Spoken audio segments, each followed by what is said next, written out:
मित्रों नमस्कार। आज हम बात करेंगे महात्मा गांधी और भगत सिंह के बारे में। प्रायः इतिहास में हमको यह पढ़ाया जाता है कि महात्मा गांधी ने भगत सिंह के बारे में उनके उनके जीवन को बचाने के लिए महात्मा गांधी ने कुछ भी नहीं किया। शायद इससे बड़ा झूठ या ये कहें कि हमको इसके बारे में ज़्यादा जानकारी प्राप्त है नहीं। एक कारण ये भी है कि हम लोगों की आज की जो मॉडर्न जो जनसंख्या है, मॉडर्न जो युवा हैं, उनको महात्मा गांधी के बारे में ज़्यादा मालूम नहीं है। तो मेरा ये वीडियो इतिहास के इस प्रसंग को सामने लाने के लिए बनाया गया है और मैं ये बताने की कोशिश करूँगा कि महात्मा गांधी ने किस प्रकार भगत सिंह की जान बचाने के लिए कई कोशिशें की। सबसे पहले तो हम अगर इस चीज़ को एक तार्किक ढंग से देखें, लॉजिकल ढंग से देखें, तो ये महात्मा गांधी के पक्ष में ही था अगर भगत सिंह जेल से निकल जाते। अगर आपको याद होगा, भगत सिंह, सुखदेव और राजगुरु को ब्रिटिश सरकार ने लाहौर कॉन्स्पिरेसी केस में पकड़कर लाहौर जेल में बंद कर दिया था। उन पर आरोप ये था कि उन्होंने एक ब्रिटिश अधिकारी सॉन्डर्स की हत्या की थी, और सॉन्डर्स की हत्या इसलिए की थी क्योंकि सॉन्डर्स ने लाला लाजपत राय के ऊपर लाठियां बरसाई थी, जिनसे लाला लाजपत राय का निधन हो गया था। खैर, ये तो रही भगत सिंह को जेल में भेजने की बात। अब हम बात करते हैं उस तर्क की कि महात्मा गांधी के तो ये पक्ष में था कि किसी प्रकार से भगत सिंह को छोड़ दिया जाता। 1930 के आसपास भारत में क्रांतिकारी एक्टिविटीज़ अपने जोर पे थी और महात्मा गांधी नॉन वायलेंस का नेतृत्व कर रहे थे। तो उनके लिए तो ये एक बहुत ही अच्छी बात होती कि किसी प्रकार से भगत सिंह को छोड़ दिया जाता। उससे तो यह सिद्ध होता कि नॉन वायलेंस जो है वो वायलेंस के मुकाबले एक ज़्यादा कारगर और स्ट्रॉन्ग फोर्स है। उनके तो ये पक्ष में होता, फिर वो ये कोशिश क्यों नहीं करते। खैर, ये तो रही एक हाइपोथेसिस या तर्क की बात। Now let us get to the facts. Let's go back to 1908 when Gandhi hadn't even started his political career in India. I think at that time he was still in South Africa. उस समय गांधी जी लिखते हैं कि उनके लिए non violence सबसे बड़ा, उनके लिए means were as important as the ends. उन्होंने कहीं पे लिखा था कि शायद असासिन्स या जो मर्डरर्स होते हैं, रेवोल्यूशनरीज होते हैं या क्रांतिकारी होते हैं, उनको ये लगता है कि किसी अमुक आदमी की हत्या करके वो एक अपने गोल को अचीव कर रहे हैं, लेकिन वो गोल को नहीं अचीव कर रहे, वो बेसिकली एक इमॉरल एक्ट है। कहने का मतलब ये है कि सन 1908-1909 में ही गांधी जी ने नॉन वायलेंस को अपना एक पॉलिटिकल वेपन मान लिया था। तो ये नहीं है कि भारत में आकर ही उन्होंने नॉन वायलेंस को अपनाया, ये उनके जीवन का एक अभिन्न अंग था। अब हम बात करते हैं एक दूसरे पक्ष की।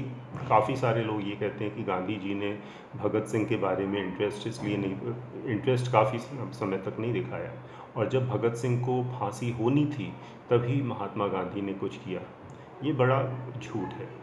भगत सिंह को फांसी की सज़ा 1931 में सुनाई गई थी, लेकिन 1930 में जिस समय एक ट्राइब्यूनल का गठन किया जा रहा था, तो महात्मा गांधी ने उस ट्राइब्यूनल की आलोचना की थी। आइए हम उस ट्राइब्यूनल के बारे में जानें। वो ट्राइब्यूनल बेसिकली था भगत सिंह, सुखदेव और राजगुरु को सज़ा देने के लिए एक फास्ट ट्रैक कोर्ट की स्थापना करना। तो महात्मा गांधी ने अंग्रेज़ों से कहा कि आपका तो इतना अच्छा लीगल सिस्टम है, आप उससे क्यों नहीं ट्राई करते इन लोगों को। स्पष्ट है कि आप अपने ट्राइब्यूनल की मदद से भगत सिंह को एक कठोर दंड देना चाहते हैं। तो ये हम बात कर रहे हैं 1930 की, मतलब भगत सिंह को फांसी पर चढ़ने के एक साल पहले से महात्मा गांधी ने अपना विरोध व्यक्त करना शुरू कर दिया था।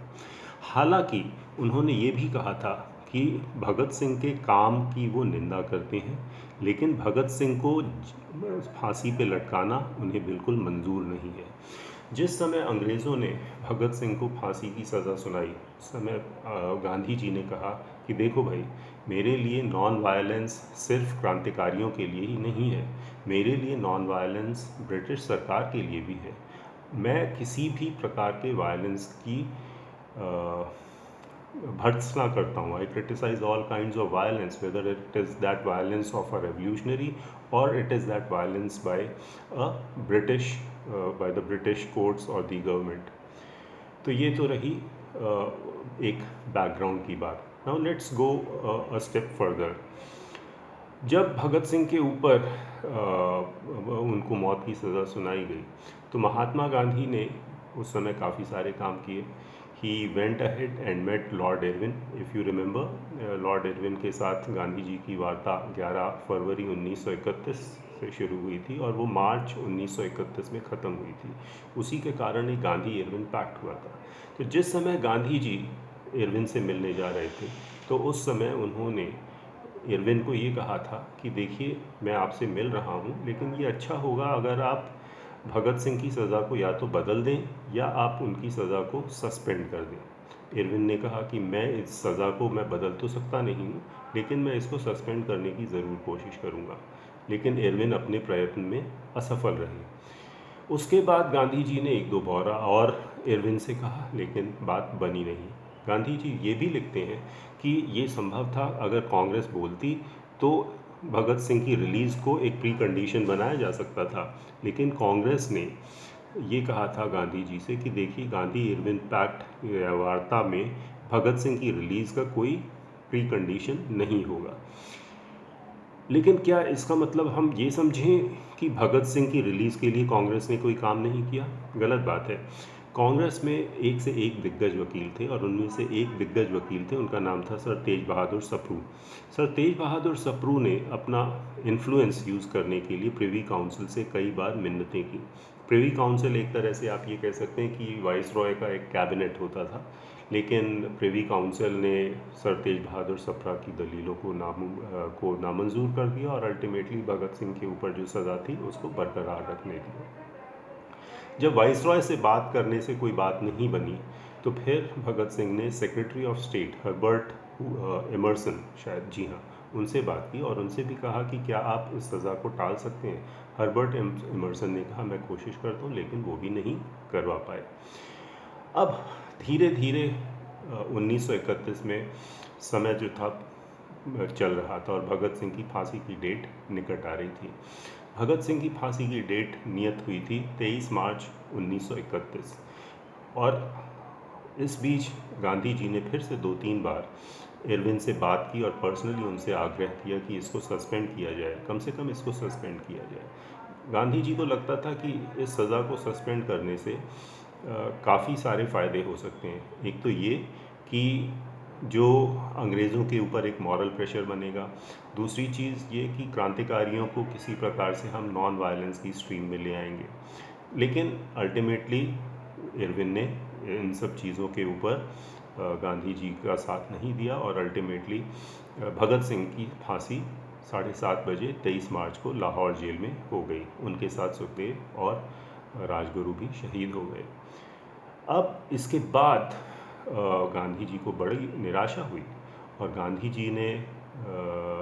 गांधी जी के बारे में कहा जाता है कि he was visibly moved at this execution because he had put in a lot of heart and soul for the suspension of the sentence on Bhagat Singh and Sukhdev and Rajguru.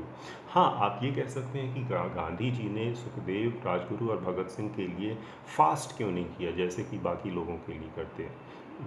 Yes, he should have done that, but the fact is that Gandhi did a lot for the suspension of the execution of Bhagat Singh and Rajguru. लेकिन इस बीच हम एक दो चीज़ों के ऊपर और गौर करना चाहेंगे। एक तो ये कि उस समय की जो ब्रिटिश ब्यूरोक्रेसी थी, that British bureaucracy actually wanted Bhagat Singh to be executed.